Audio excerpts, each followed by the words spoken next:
Our previous game, Warhawk, of course, multiplayer only, and has a really strong multiplayer community. Actually, interesting note, was the first game that I've worked on in my career that built up a community around it, which was a really neat experience because we have some pretty rad fans. Warhawk still has a very active fan base, and we can see, how that's evolved over time and, what people really enjoy about that gameplay. And those have influenced the design decisions for Starhawk. With Starhawk, we'll give you a place to enjoy it co-op. We'll give you a place to enjoy it by yourself. I expect a large percentage of those players are going to go online. And at this point, what we're doing is adding content, say for certain solo missions, as well as continuing to refine what we already have. There's a lot of play testing going on a number of different fronts. That's really essential to the process, and that's where we get, I think, some of our biggest benefits. On the multiplayer side, we try to pull as many members of the team together as possible and play the game. We'll do play tests for fun. We call those hate sessions. So we'll have everybody get in the game, play it, everybody write down notes of what they hated, because those are the things we want to fix. The things we love, fine, we'll leave those. But the things we hate, we're going to see what everybody has in common about it, and we'll try to address those. Because we don't get caught up in the stuff that we like. We all have fun playing it.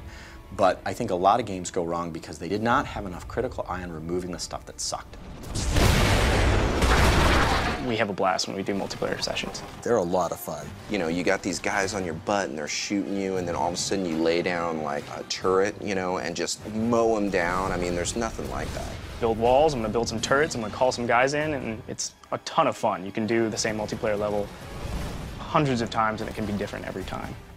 The kind of mayhem that you can really unleash in this game, it makes it a lot more interesting and a lot more chaotic, and I like that.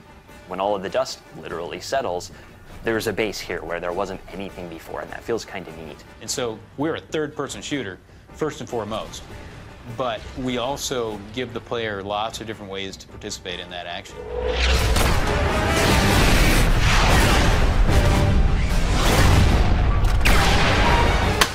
Spanking.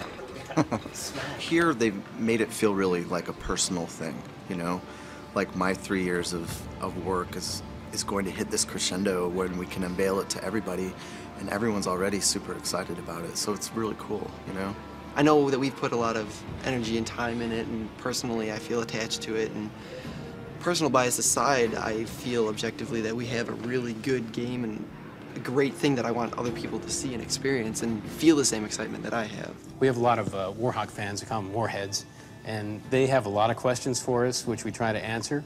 But our bar, no matter what they say, is actually higher than anybody's. And we are our own worst critic, and as we go forward, we're just going to be that much harder on ourselves.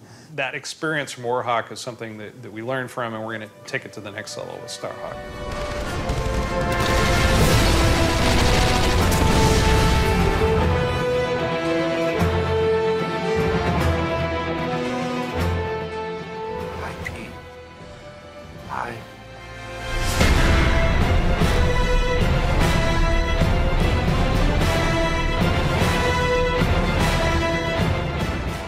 PlayStation